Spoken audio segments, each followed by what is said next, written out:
Right, so we are now being recorded. Okay, so welcome to this 10th video teleconference for BIOL 105 YC. Okay, so let's look at our schedule. Um, in our calendar, we are actually in sync with the number of video teleconferences that we are to do. So we are on our 10th as shown here in the calendar.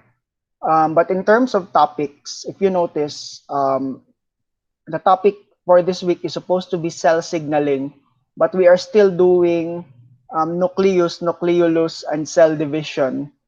So what I'm planning here to do, for your information, is we are going to put the topic on cell signaling next week.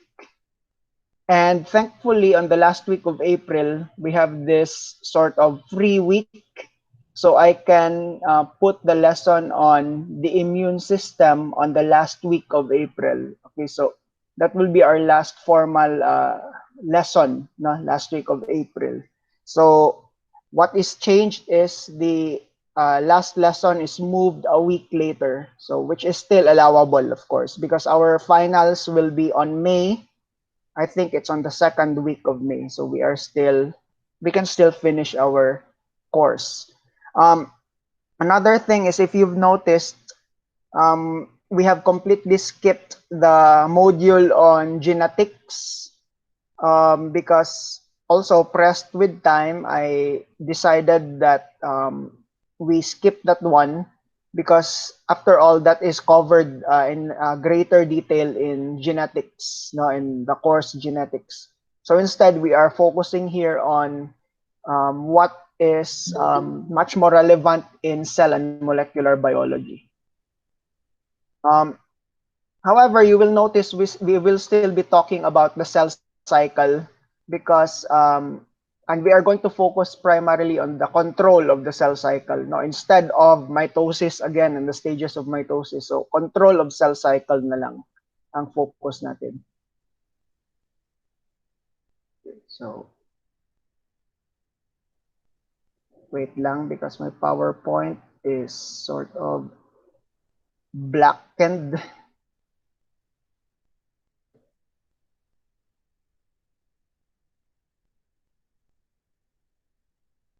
Oh, wait lang, nag-crash ang PowerPoint. Okay. Um, Are there any questions or concerns before I continue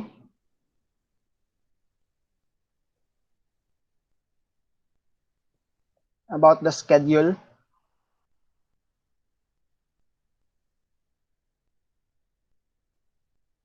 Any questions so far? Concerns? Wala naman, sir. Sige, sige. So, I've loaded the PowerPoint again and I'm going to present that window again.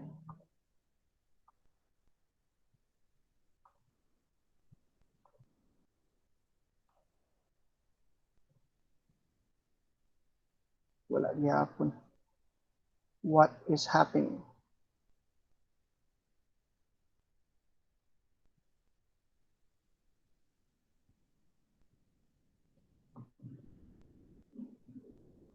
Okay, so, another thing that you'll notice here, are you able to see the slide?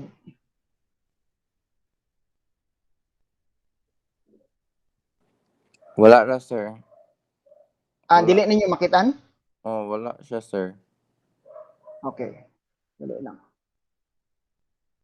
Present now. Window.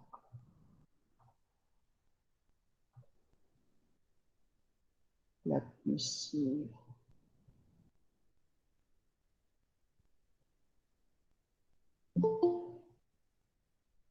It really has some issues right now. Dali lang. Kana man ko mag-exit. And my computer is here. Nara day ang slide. But I have to admit someone in again. So admit. Okay.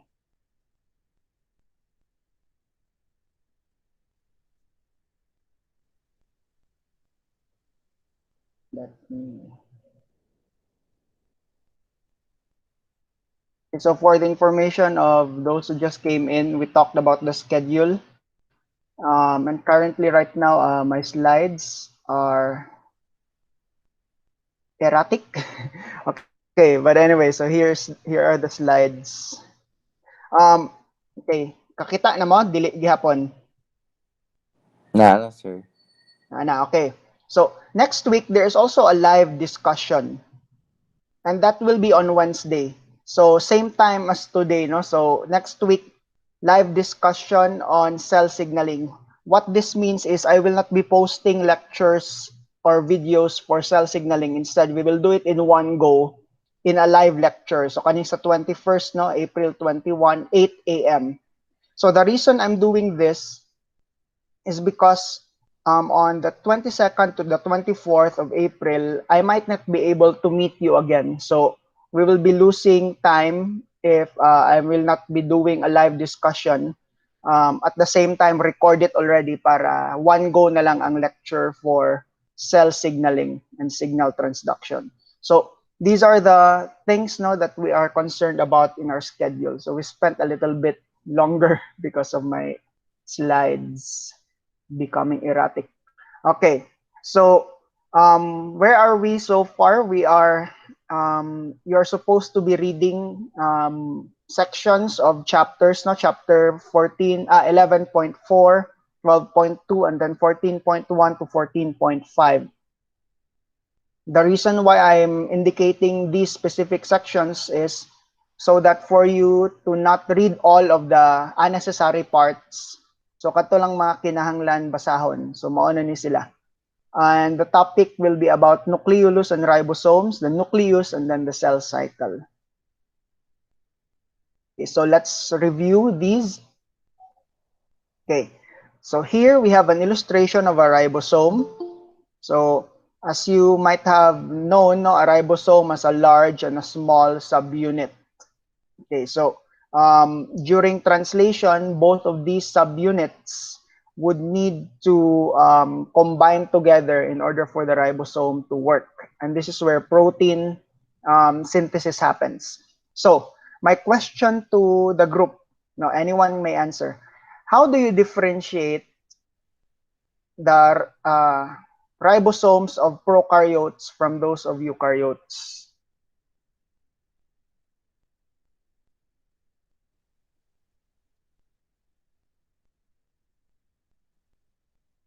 Anyone?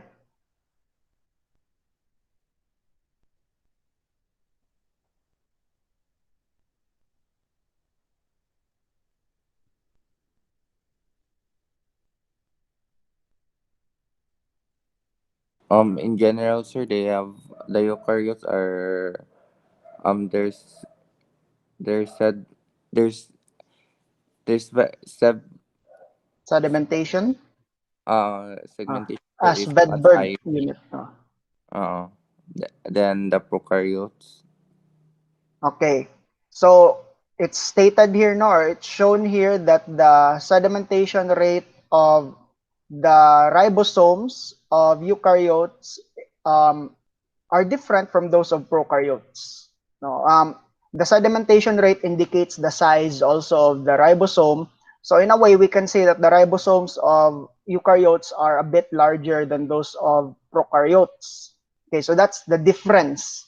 But it is important also to note the similarities to the point that the ribosome of prokaryotes can actually read the genetic material of eukaryotes. So meaning to say you can put the DNA of a eukaryote into a prokaryote. Diba? That's what we have in DNA technology wherein the DNA of a eukaryote is placed in a prokaryote like an E. coli cell and the cell can just divide um, including with it the gene that was placed from the eukaryote. So although their ribosomes are different, no, in terms of sizes, they can still read the same genetic material. So that's the idea there. So speaking of ribosomes, let's focus on this one first. It's stated here that ribosomes are ribozymes. Can anyone in the group explain that? A ribosome is a ribozyme.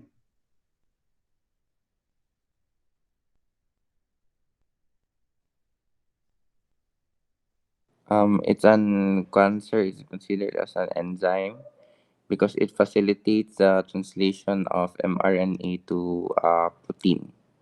Yes, okay, so that's correct.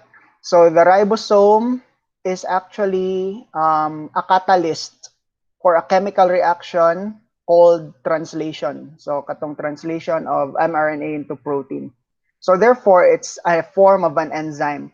And if you can remember in our lesson about macromolecules, no, we I think you stated there, or you know generally that proteins are enzymes, but it was also noted in that lesson that even RNAs can act as enzymes. And ribosomes are made of two-thirds RNA and one-third protein. So there you go. So that's a component. One-third protein. The protein is made in the cytoplasm in the rough ER by ribosomes themselves. And two-thirds ribosomal RNA. Okay, so here is an illustration of that component, no? The small and the large subunit of the eukaryotic ribosome. In the small subunit, it contains an rRNA called 18S, no? An 18S size rRNA. And the large subunit contains three combined rRNAs. We have the 5S, we have 5.8S, and a 28S combined together. Okay, so it's important to remember this, no? So which RNA comprises which subunit. Okay, so we at least know where the protein is made in the ER. We know that already. What about the rRNA? Can anyone in the group explain how this rRNA is made?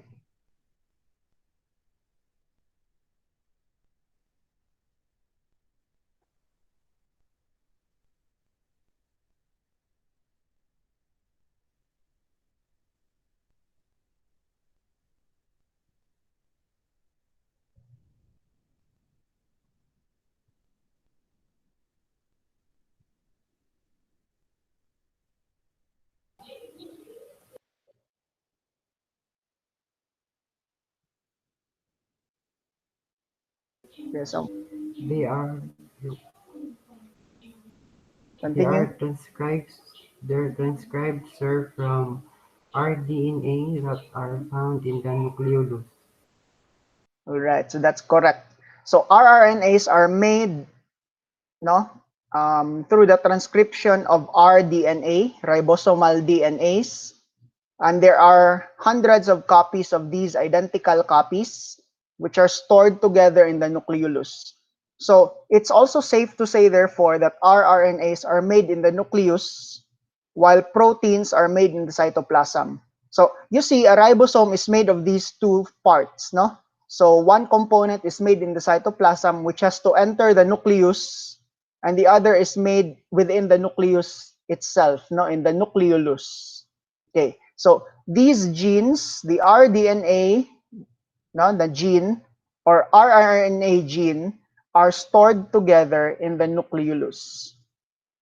Okay, so as we see here, so this is the structure. Specifically in humans, the rDNA or rRNA gene are located in the petite arms of 5 chromosomes. No? We have chromosome 13, 14, 15, 21, and 22.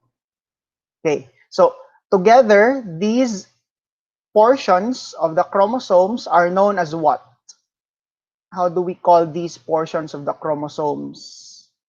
These 5 chromosomes. The fibrillar center, sir. Okay, the fibrillar center. Yes, they make up the fibrillar center. Um, but there's also another name, no, because without these, there will be no nucleolus. So how do we call these portions of the chromosomes here? The nucleolus organizing region or NOR. So Yes, so this is the nucleolar or nucleolus organizing region. No, so together they need to be grouped together, no, so that the cell will not be confused where the other copies are. So they need to be in one place, and that's what you mentioned a while ago, the fibrillar center. No, and then the rest will be the other parts of the nucleolus. Okay, so we have this one. The fibrillar center contains the nor, which are the tips, no, the petite arms of those 5 chromosomes shown a while ago. This is at least true in humans, no? Sa humans di siya na example. Okay, and then if we take a look at what's happening in the other parts of the nucleolus, now we have this illustration on top. You can see here on the top portion of this picture, there is this cotton candy, cotton-like strands. These are actually DNA strands now of the NOR, nucleolus organizing region. And then here, from that strand, there are these strands that are sort of separated. And then there are these thick portions now along these strands. So if we magnify that some more, we have this picture at the bottom. So you have this long strand in the middle. This is the rDNA. No, that's the rDNA. And then emerging from the rDNA, in segments, we have these things which are being products of transcription, and these are the nascent rRNAs or the newly formed rRNAs. And then you notice here dire ang rRNA mas mubo, dire sa right mas taas. So what does that tell you? Why are the rRNAs shorter here than on the right? Anyone?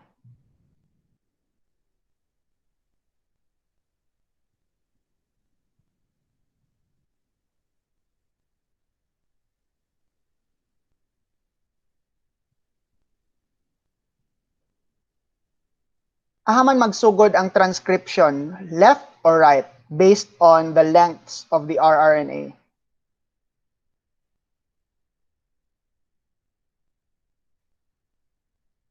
From the left, sir.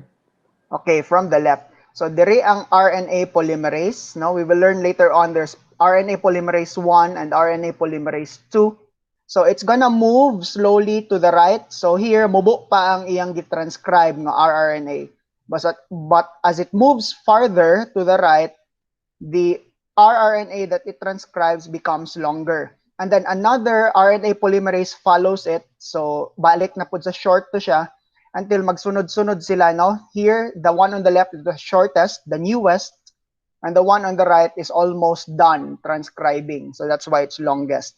And we also notice here at the tips of the rRNAs that there are granular components. And these are actually the ribosomes that are being assembled already. So meaning to say the protein component is being added already to the ribosome. So that's why you see these granular components. So in this illustration on the left, notice there's a name here, granular component, this portion. This is the portion where the newly formed ribosomes are located.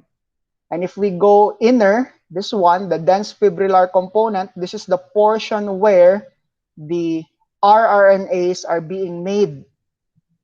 And if we go center, as you mentioned a while ago in the fibrillar center, this is where the NOR is located. Now, this is the NOR, this is the rRNAs, and these are the newly formed ribosomes. So together, they make up the nucleolus. So here's a detail of that. So here, the blue line here is our rDNA. Okay, so this is the rDNA. And then the purple dots here are the RNA polymerase.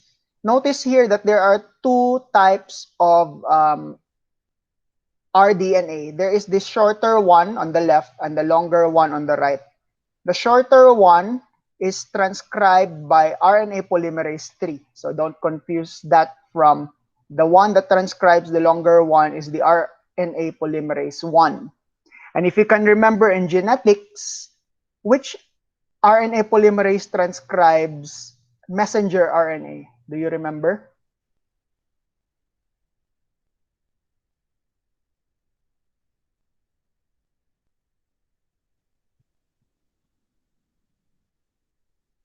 So genetics, which RNA polymerase transcribes messenger RNA, mRNA, in the central dogma?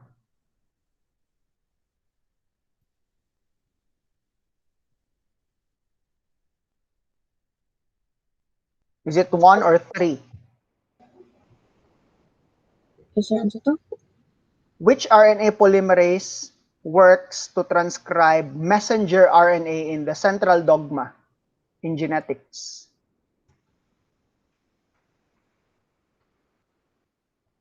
Polymerase po. What's your did you answer already? What was that again?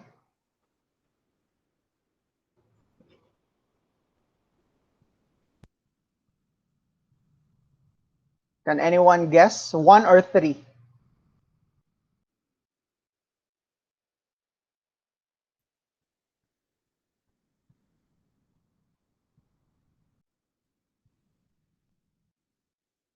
Wala.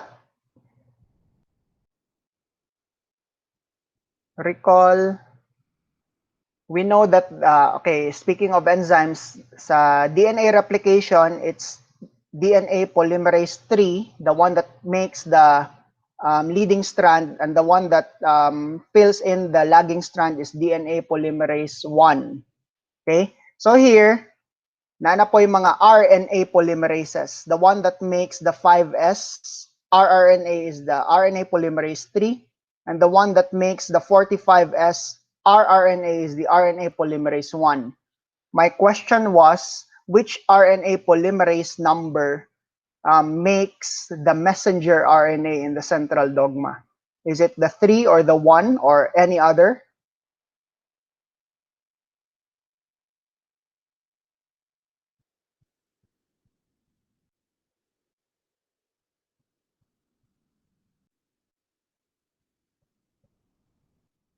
I'm just testing your memory if you remember. Okay, walay answer. The answer is it's RNA polymerase 2. Okay, RNA polymerase 2. So I sort of went away from the topic there. I just wanted to see if you remembered that. So please remember that. Okay, so here, the one that's being transcribed are not mRNAs but rRNAs, no? So we have 5S here by 3. I will just call it 3. And then 28S, 5S, 5.8S, and 18S by 1, RNA polymerase 1. But take note, the 3, 28, 5.8, and 18 are actually made from the 45S rRNA first. And then these are spliced, as you see here in the arrows. And the final product will be 28S, 5.8S, and 18S. Okay, so question, recall, in which subunit of the ribosome is the 5S rRNA located, small or large?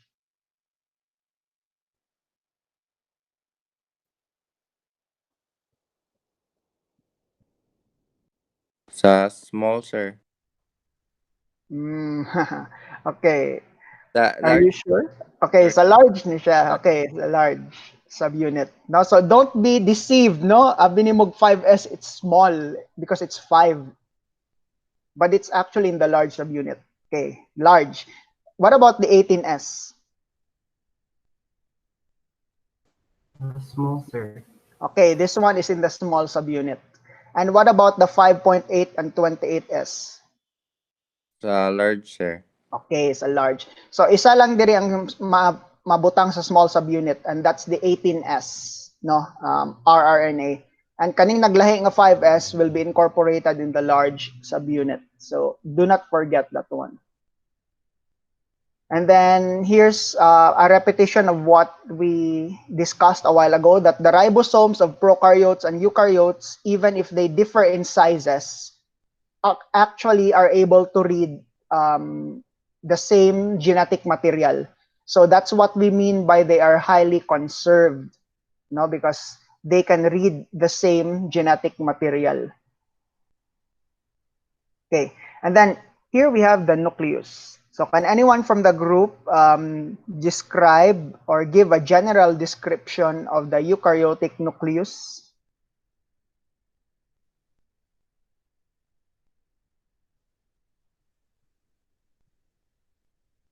They are considered as the cancer, the brain of the cell, and they can they can be formed to any shape, and Cancer, they contain a nuclear pore, sir, which allows them to make the protein synthesis, sir. Okay. So technically, no, you mentioned correctly that they are the brain of the cell. You mentioned that they could be of different shapes, and just to clarify that one, the shape of the nucleus is actually dictated by the nuclear lamina. No, if you can remember, there's a nuclear lamina. And then the nuclear pore, you mentioned that these help in the protein synthesis. They don't really synthesize anything. They are just a passageway for the entrance or the exit of molecules in and out of the nucleus. Okay, so just to clarify. So um, the nucleus is bound by the nuclear membrane, as was mentioned a while ago. It's a bilipid. It's a bilayer. It's a lipid bilayer. Okay, there are para siyang cell membrane. And then, if you notice here in the illustration, it's actually connected to the rough ER. So the rough ER is always connected to the nuclear membrane. Okay? And then inside of the nuclear membrane, there is a lining we call the nuclear lamina. So napag yung lining. And this nuclear lamina, can anyone describe the nuclear lamina?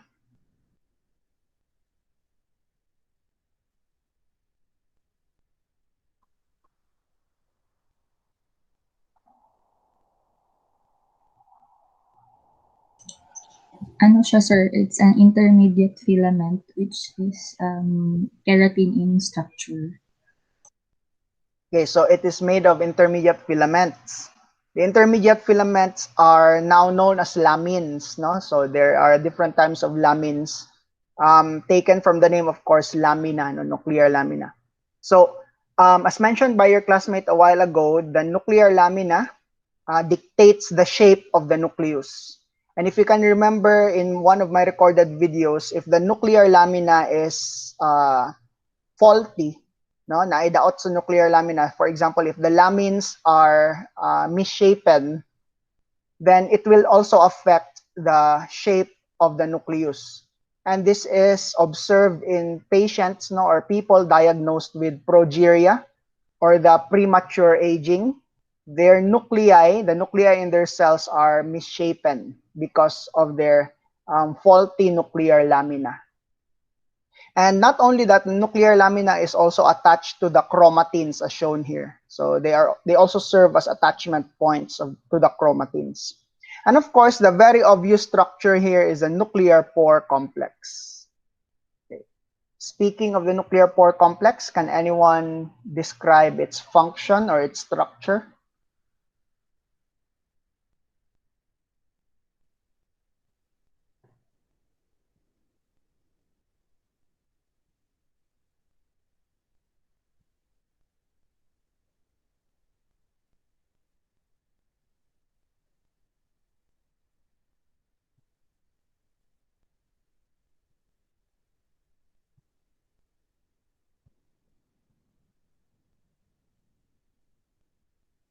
For answer, they have two phases as seen in in the presentation.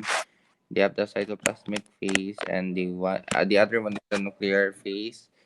And as seen in the picture, the cytoplasmic filaments, they have to sorry, kanang ilang ipasulod, ano ang transmembrane ring, as same as the cytoplasmic filament, then the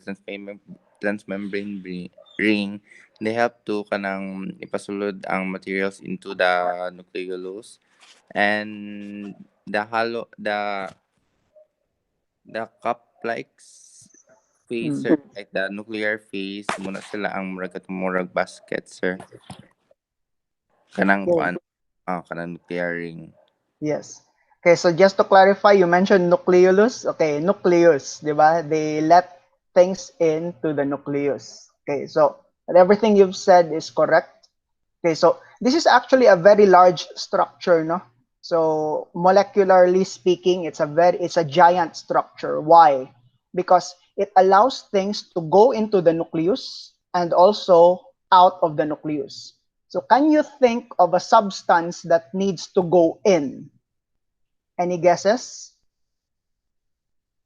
A substance that needs to go in through the nuclear pore.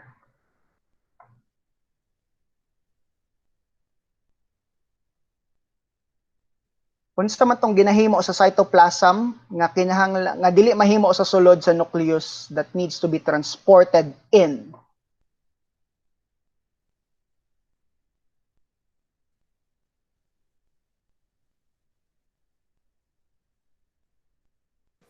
Proteins, sir. Proteins, sir. Proteins. Yeah, both of you are correct. So proteins are made in the ER, rough ER, that's in the cytoplasm. So they need to be transported into the nucleus. No? Some of them, which will become components of the ribosomes, need to be moved in through the nuclear pore complex. What about a substance that's made in the nucleus that needs to go out?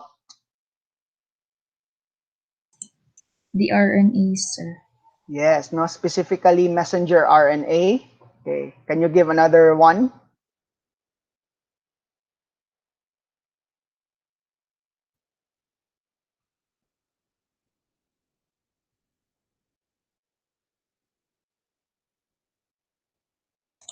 The tRNAs, sir. tRNAs as well. Okay, that's correct.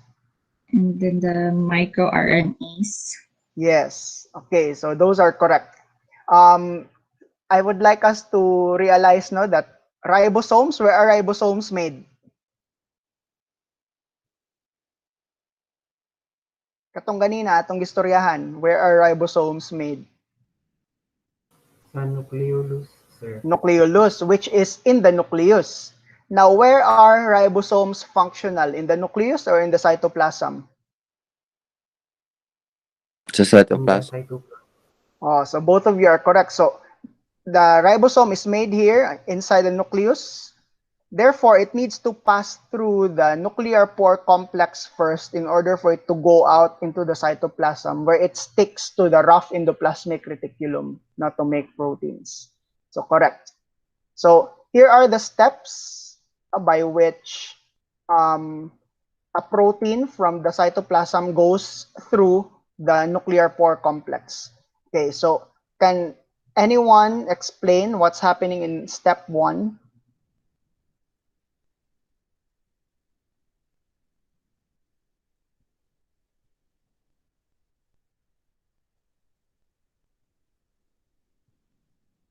The NLS protein, sir, they bind to import to the importin alpha and the no, NLS they bind to importin alpha, then importin alpha they bind to importin beta, then these importins, sir, they transport the material into the nucleus through the attachment to the ng cytoplasmic filaments.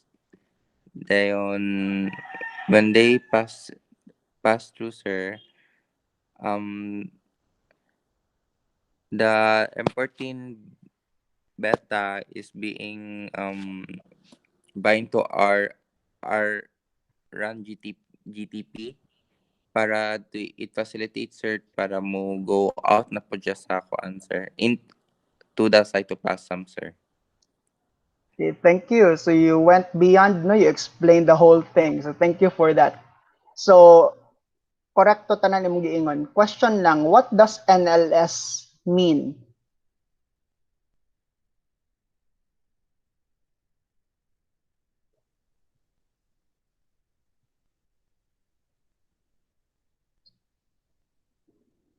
The nucleus localization signal, sir. Okay, correct. So this is the signal no on the protein that tells the importance that it needs to be helped to go into the nucleus. Kaning NLS no, this nucleus localization signal. Okay. So now that the protein is inside the nucleus, as mentioned by your classmate, no, si RAN GTP is going to bind to the beta importin, and that will be facilitated to go out through diffusion. while for the alpha M protein, there is another protein called exportin, which contains NES, which will facilitate it to go out. Okay, what does NES mean?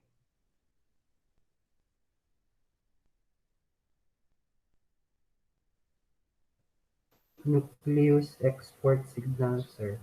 All right, so that's correct. So katong NLS and NES are like tickets, no, for you to pass through the nuclear pore complex. NLS will allow you to go in the nucleus, and NES will allow you to go out of the nucleus. Okay, so that's correct. So these are the substances, among others, that need to go out, no, the RNAs. And because before they can go out, they need to be bound to the exportin, which is a protein. They go out of the nucleus as ribonucleoproteins, no, because they need to stick with the exportin, which is a protein. Okay, so among these are mRNAs, as you see here, and of course rRNAs and tRNAs. No, and then we have microRNAs and small nucleolar RNAs. And finally, the cell cycle. So I will not explain anymore the stages of the cell cycle and mitosis because we know this. Okay. Instead, let's look more generally here first. There are certain cells, no, that cannot do cell division anymore or undergo the cell cycle, like these cells shown here, okay, because they are too specialized already. So for example, the red blood cell doesn't have a nucleus, so obviously it cannot undergo the cell cycle. The muscle cell has several nuclei, so it's also very specialized in structure. It has those actin and myosin filaments, so it cannot undergo cell cycle anymore. And of course, the neuron is so distorted in shape that it cannot divide itself into two equal parts anymore. No, it cannot do mitosis. Pero na question, sir, it was found out that the neurons, now before we believe that neurons, when once they are destroyed forever, or they are not replaced, they're gone forever. But recently, relatively recently, we found out that neurons may still be replaced. Does that mean, sir, that the neuron is able to do mitosis? The answer is no. So when we say that neurons may be replaced, when the neuron dies. But a new stem cell specializes itself to become a replacement to that neuron. So gi-replace lang siya, wala siya nag-divide into two.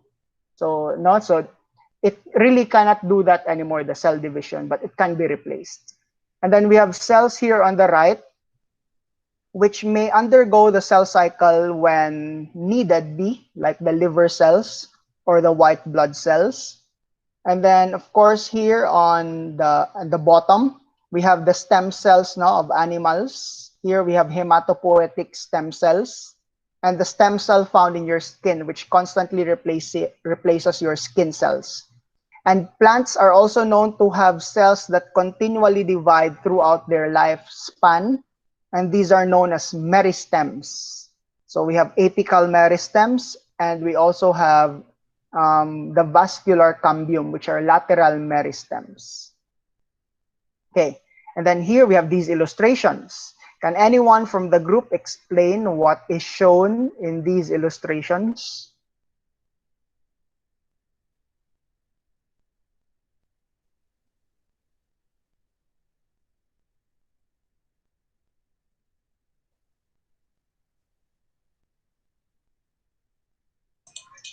In here, sir, they fused a cell that continuously divides to a cell of different stages of the interface, namely the G1, S phase, and the G2 phases.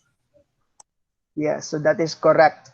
So a cell in interface, of course, is not yet dividing, no? But they found out that if you fuse a cell in interface with a cell that's about to do mitosis, it will actually influence the cell in interface to start dividing right away.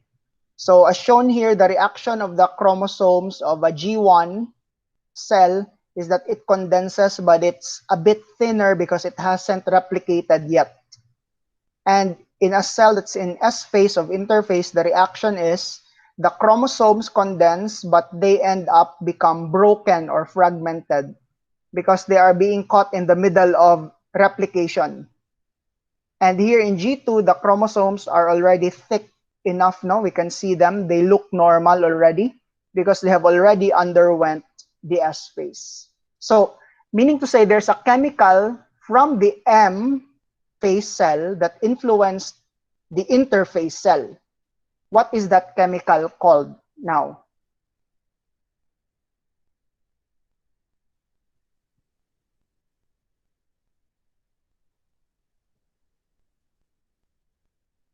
The MPF, sir.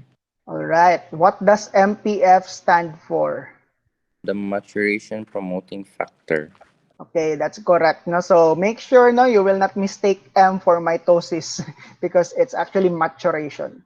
So they found out that the maturation promoting factor increases in amount, and at the peak of its amount in the cell undergoes cell division, as shown here. But when they studied the MPF some more, they found out that it's also influenced by another chemical called cyclin. And it's actually ultimately the cyclin's increase in amount that causes the MPF to become active, that will cause the cell to do mitosis or meiosis. Okay, so we now have the cyclin. So which brings us to the cyclin dependent kinases. No? So disregard these illustrations on the left. So the cyclin dependent kinase are these blue things shown here. Okay, and they are inactive, but once cyclins, as shown here in purple, bind to them, they become active. Okay, as you see here in the illustration, how many types of cyclin dependent kinases are shown here? Two, sir. Are you sure? We have CDC2 kinase. Here we have CDC2 kinase. So how many? One na din, sir. One lang. One lang cyclin dependent kinase. But the cyclin that binds to it, there are many types. So if it's a G1 or an S cyclin that will bind, it will activate this CDK so that it will cause the start of the synthesis of new DNA. No? But if it's the mitotic cyclin that will bind to the CDK, it will activate this to stimulate the start of cell division.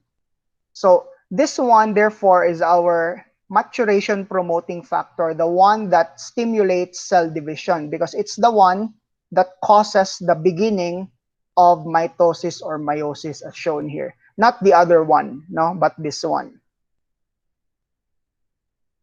And this was studied in mutants, as shown here. These are mutants yeast cells, no? Disregard na kaning nasa taas, no? But what we see here, let's look at this. This is important. The one on top is a series of figures that shows the activation of cyclin-dependent kinase. Okay, so here we have this first cyclin that binds to the CDK. Not shown here, I wasn't able to copy it, is the WE1 protein, this WE1. When the WE1 protein is present, no, with the cyclin, it causes this to be a signal for G2.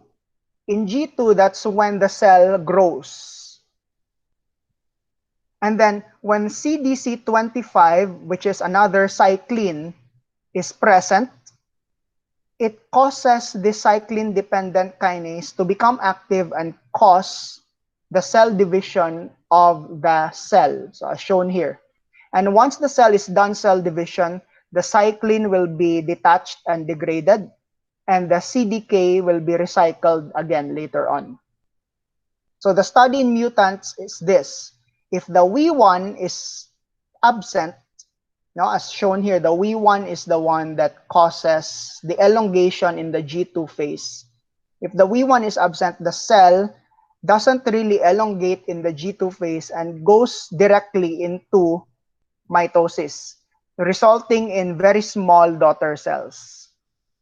And in the second mutant here at the bottom, if the CDC25 is absent, the CDC25 shown here on top is the one that binds to the CDK to promote mitosis. Notice here, because it's absent, the cell continually grows in G2 and doesn't even divide at all. So it just becomes longer and longer. So this is one way of on how scientists found out the functions of these different cyclins. No, these are cyclins. And disregard the complexity of this figure, but the focus here is this last cyclin and cyclin dependent kinase, the cyclin B and A, or A combined with cyclin dependent kinase 1. This is actually in mammals, like in us, no? This is our MPF.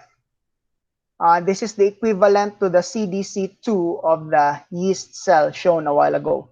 So meaning to say, this has to be present first before our cell undergoes mitosis or meiosis. And if we look at the study of the scientists, no, in terms of these different cyclins and cyclin-dependent kinases, look at this first one here on the left. If CDK1 is absent, notice CDK1 is functional here. This is our MPF. The egg cell that was fertilized by the sperm doesn't even divide at all. Okay, wala may MPF, wala may CDK1. So the cell cannot become an embryo. No, it will die. And notice here at the bottom, if we go here directly, if the CDK2 is absent and the CDK6 are absent, the CDK6 may still be replaced by the CDK4. So okay pa ang G1. And then the CDK2 is absent. So meaning to say the cell goes into G2 directly and then into M directly. So this animal is alive, but unfortunately it's also sterile, meaning to say its sperm and egg cells are not functional because they did not undergo the S phase during meiosis, not during their formation. So wala na duplicate ang ilang DNA, for example.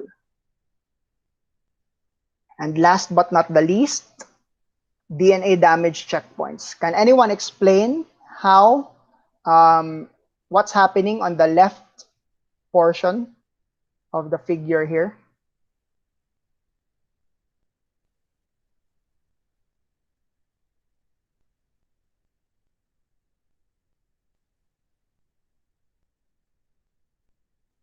General explanation lang. You don't need to memorize what ATR means or what CHK means.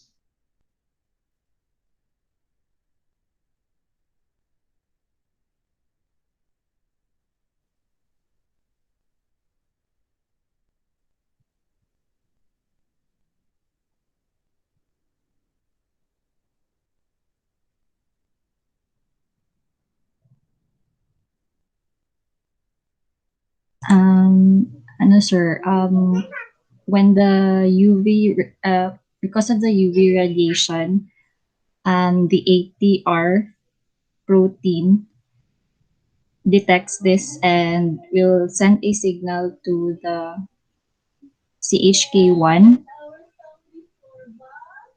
and CHK1 protein, and then activates it, sir, and then the CDC25P will be brought out of the the nucleus, and then the adaptor protein will promote or is unable to bind to CDKP, and this will promote arrest to the cell cycle and make it inactive.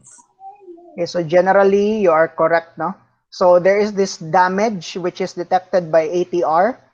ATR activates CHK1.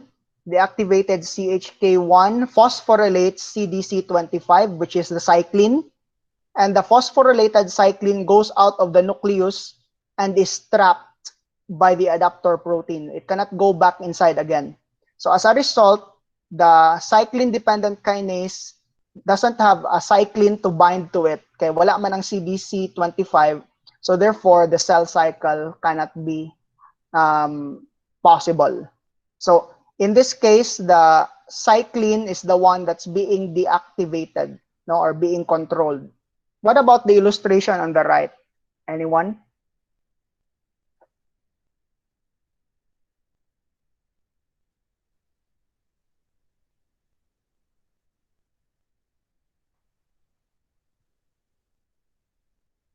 When the ATMs or proteins, sir, it detects the ionizing radiation. It phosphorylates the inactive CHK to make it active. Then the activated CHK, it will phosphorylate the P53. Then the P53, it will saan siya? Kanang it will activate the P21 inhibitor, sir, which arrests the kinases on, then mukha na siya cell cycle arrest. Okay, so thank you. So you explained it correctly here, no? So ma-detect ang damage sa DNA dire by ATM. So let me just clarify what happens here. The P53 that's activated is a transcription factor, meaning to say it causes the transcription of the P21 gene to produce the P21 mRNA, no, transcription man, to produce a P21 protein. Now, when the P21 protein is produced, it binds to your cyclin-dependent kinase, disabling it from binding to cyclin. So therefore, cell cycle is arrested. So we see the different approaches in these two. The one on the left, it's the cyclin that's being bound. And the one on the right, it's the cyclin-dependent kinase that's being controlled. No? So in both cases, the result is cell cycle is arrested. So this is DNA damage checkpoints, no, to prevent the cell division or proliferation of cells with damaged DNAs, which can cause cancer. Okay, so that's it for our video teleconference, no, for our review. So are there any questions or concerns?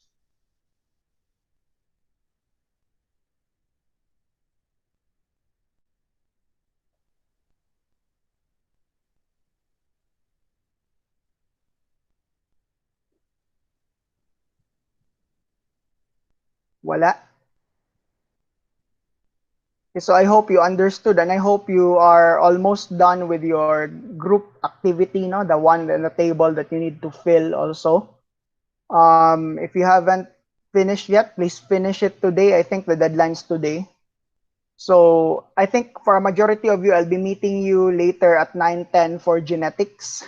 So I'll see you then, no? So thank you very much for joining in this video teleconference. If you have concerns, again, message me through eLearn or through Messenger. Okay, so have a productive day ahead. For the many of you, see you later at 9:10. Okay, and you are now dismissed. Thank you, sir. Thank you, Thank you, sir. sir.